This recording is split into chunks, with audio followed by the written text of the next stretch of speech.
لا إله إلا الله محمد رسول الله عليه صلاة الله وآله والأحبة لا إله إلا الله. Assalamualaikum warahmatullahi wabarakatuh. Alhamdulillah, innal hamdalillah nahmaduhu wa nasta'inuhu wa nastaghfiruh wa na'udzu billahi min syururi anfusina wa min sayyiati a'malina. May yahdihillahu fala mudilla lahu wa may yudlilhu fala hadiya lahu. Asyhadu an la ilaha illallah biwahdaniyah wa asyhadu anna Muhammadan abduhu wa rasuluh la nabiyya wa rasulah ba'da. Waqad qala Allah ta'ala fil kitabihil karim ya ayyuhalladzina amanu taqullaha haqqa tuqatih wa la tamutunna illa wa antum muslimun. Ikhwan wa ikhwa fillah rahimani rahmakumullah ta'ala jami'an ahlu ta'lim yang semoga senantiasa dirahmati oleh Allah subhanahu wa ta'ala. Alhamdulillah, segala puja dan pujian tentunya milik Allah, untuk Allah dan karena Allah subhanahu wa ta'ala. Salam dan juga salawat tetap tercurah kepada uswah sekaligus juga qudwah, yaitu Rasulullah sallallahu alaihi wasallam.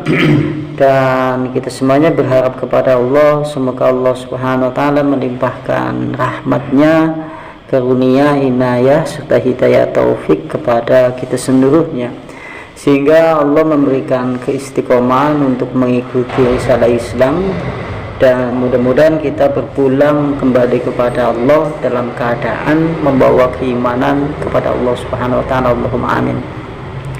Sampai di firman Allah subhanahu wa ta'ala, yaitu surat Al-Lail ayatnya ayat 12 sampai ayat 21. Kami baca terlebih dahulu, nanti melanjutkan pertemuan sebelumnya. Bismillahirrahmanirrahim. Inna alaina lal huda wa inna lana lal akhirata wal ula fa andartukum naran talazza la yuslaha illa al asqa alladhi kadzdzaba wa tawalla fasa yujannabuha al atqa alladhi yu'timallahu yatazakka wa ma li ahadin indahum min ni'matin tujza illa ibtigha'a wajhi rabbihil a'la wa la sawfa yarda. Ini sungguhnya alaina atas kami Allah lal huda, yaitu petunjuk, wa inna dan sungguhnya lana untuk kami Allah lal akhirata, yaitu akhirat, kehidupan akhirat, wal ula dan kehidupan dunia. Wa'andartukum narong talazza, dan aku Allah memperingatkan kepada kalian, yaitu dengan nar, api, talazza yang menyala-nyala. La yaslaha, tidak masuk ke dalam neraka itu illa kecuali al-asqa, yaitu orang yang paling celaka. Orang yang paling celaka adalah allazi, orang yang kadzdzaba, dia telah mendustakan, wa tawalla, dan berpaling, fasa yujannabuha, dan akan dijauhkan siapa, yaitu orang yang bertakwa, dari neraka. Alladzi yuti, itu orang yang memberikan malahu, harta bendanya, yatazakka, untuk mensucikan. Wa ma li ahadin indahum min ni'matin tujza, dan tidak ada seorang pun di sisinya dari nikmat yang hendak dibalas, illa kecuali ibtigha'a, dia mencari wajah Tuhannya yang maha tinggi, wala sawfa yarda, dan sungguh kelak dia akan ridho, akan puas. Firman Allah surat Al-Lail ayat 12 sampai ayat 21. Kemarin pada kalimat, kalau tidak salah, itu pada kalimat la yaslaha ilal asqa, sampai kalimat itu. Di pertemuan sebelumnya telah disinggung, yaitu fa'andartukum narang talazza, aku Allah memperingatkan kepada kalian kepada api yang menyala-nyala. menurut Mujahid yaitu yang bergejolak. Jadi menurut Mujahid yaitu talawwaq diartikan bergejolak, makanya kadang-kadang di terjemahan diartikan yaitu bergejolak. Kemudian la yaslaha, tidak akan memasuki kepada neraka, illa kecuali al-asqa, yaitu orang yang paling celaka. Tidak masuk di dalam neraka kecuali orang yang paling celaka. Ayat maksudnya adalah la yadkhuluha dukhulan yukhitu bihi min jami'i jawani bihi illa al-asqa. Tidaklah masuk ke dalam neraka apabila kemudian dia masuk kecuali apinya akan meliputi. Kalau seandainya penduduk neraka masuk ke dalam neraka, maka apinya mengelilingi atau meliputi. Itu dari segenap penjuru dan api itu bergejolak. Wah, naudzubillahi min dzalik. Makanya kalau dalam hadis Rasulullah disebutkan, tatkala Rasulullah menyebutkan inna ahlan nar idza kana yadkhulu ahlul jannah yadkhulul jannah, apabila penduduk surga masuk ke dalam surga, wa yadkhulu ahlun nar, dan masuk penduduk neraka ke dalam neraka. Lantas kemudian didatangkan al-maut, kematian, diletakkan di antara surga dan neraka. Begitu kemudian kematian al-maut diletakkan di antara surga dan neraka, maka kematian itu disembelih. Lantas kemudian ada penyeru dari langit sambil kemudian berkata kepada penduduk surga, penduduk neraka, ya ahlal jannah, wahai penduduk surga, sungguh kau masuk di dalamnya, sungguh kau akan merasakan kebahagiaan di atas kebahagiaan, dan engkau akan merasakan yang selama-lamanya karena tidak ada kematian di dalamnya. Dan dia juga berkata, penyeru itu yaitu kepada penduduk neraka, ya ahlan nar, wahai penduduk neraka, engkau telah masuk ke dalam neraka, yaitu engkau akan ditimpa kesedihan di atas kesedihan, kepiluan di atas kepiluan, kesusahan di atas kesusahan, dan sungguh engkau tidak akan mati selama-lamanya karena al-maut, kematian, sudah disembelih oleh Allah Subhanahu wa ta'ala, menunjukkan bahwa azab yang selama-lamanya. Naudzubillahi min dzalik. Dan berikutnya, summa fassara, kemudian dia menafsirkan. Kalau di dalam Al-Quran kalimat al-asqa langsung ditafsir. Kalau kita lihat di dalam surat Al-Lail, kalimat al-asqa kan langsung ditafsir. Makanya anak kalimat isim mausul. Kalimat dengan isim mausul itu berarti penjelasan dari kalimat sebelumnya. Contoh, dalikal kitabul la raiba fihi hudal lil muttaqin alladzina. Nah, kalau kalimatnya seperti itu, maka menunjukkan ini penafsiran, penjelasan kalimat sebelumnya.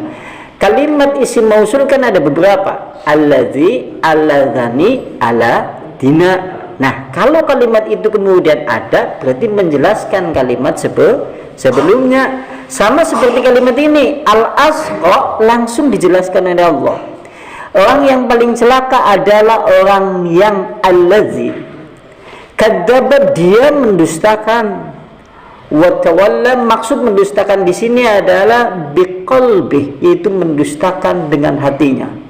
Dheweke mendustakan dalam hatinya. Makanya kalau seandainya kita kemudian melihat ayat yang lain, khatamallahu ala qulubihim, Allah Subhanahu wa ta'ala mengunci hati-hati mereka. Kalau seandainya manusia hatinya telah mati, maka dia pasti akan menolak kebenaran dan mendustakan kebenaran dari Allah Subhanahu wa ta'ala.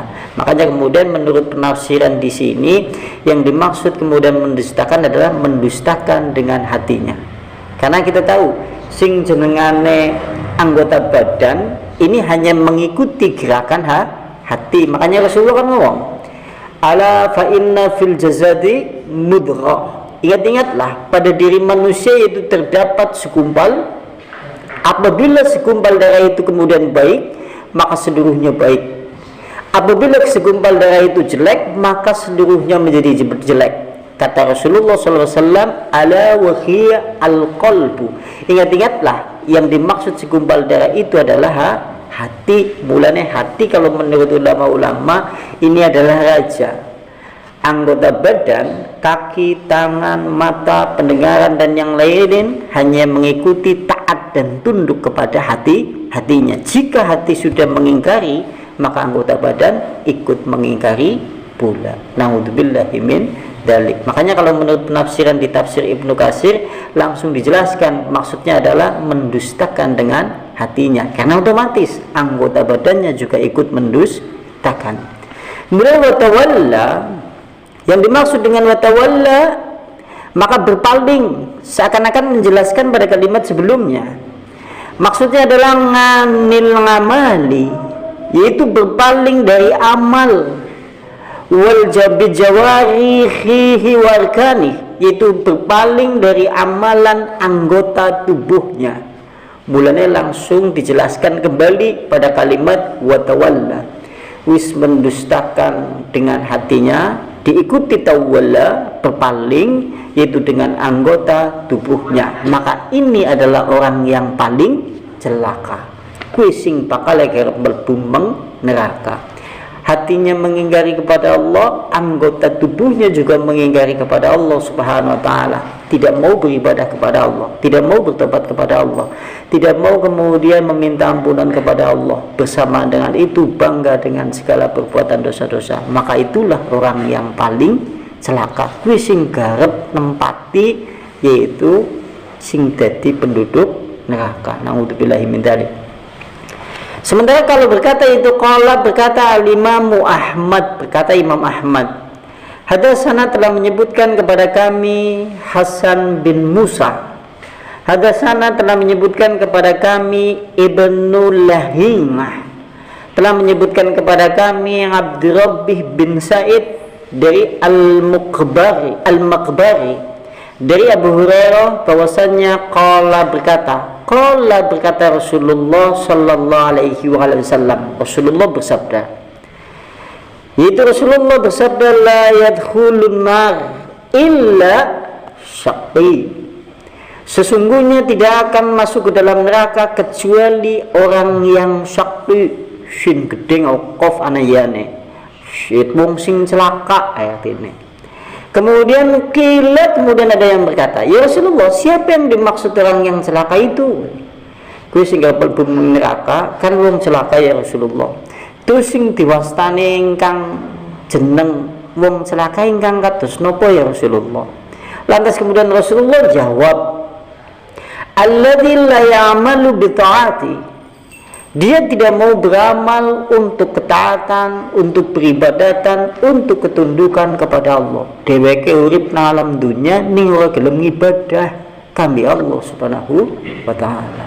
Wis taun-taunan ngaku dadi wong muslim, bahkan dia lahir dari keluarga muslim, notabene dia muslim, tetapi kemudian dia tidak beribadah kepada Allah Subhanahu wa taala, tidak tunduk, tidak taat, ki jenengane wong celaka kalau menurut hadis ini.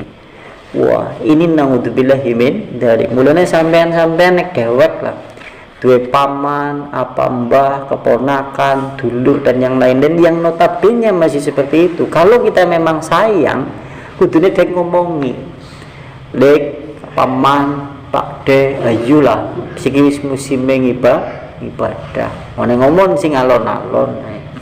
Nah, ini kudunya melas soalnya sih.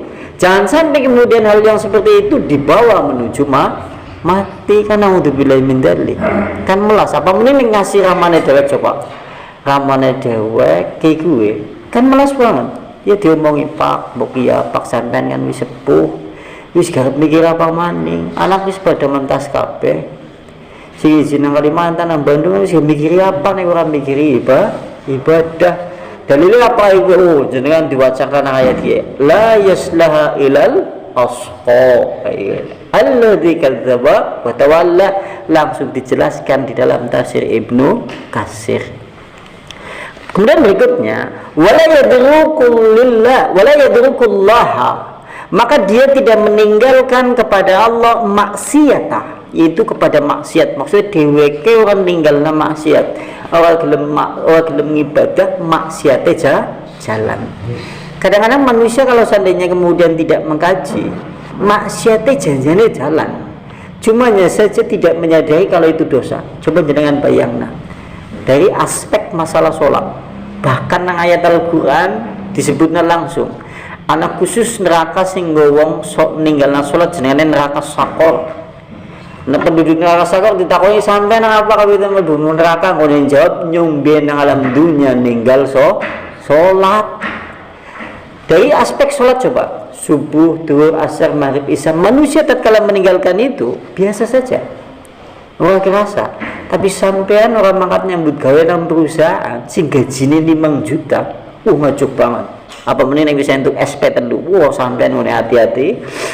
Tapi sampean kita semuanya oleh Allah Subhanahu wa taala diberi kewajiban untuk menjalankan masalah itu. Tapi kaum muslimin banyak yang melalaikan hal itu. Bersamaan dengan itu, maksiat yang lain juga jalan. Kadang-kadang mereka merasa yaitu tidak meminta ampunan kepada Allah karena merasa tidak memiliki dosa. Kapan waktunya manusia kemudian duduk bersimpuh memohon ampun kepada Allah? Mulai ini kan disinggung dalam Al-Quran.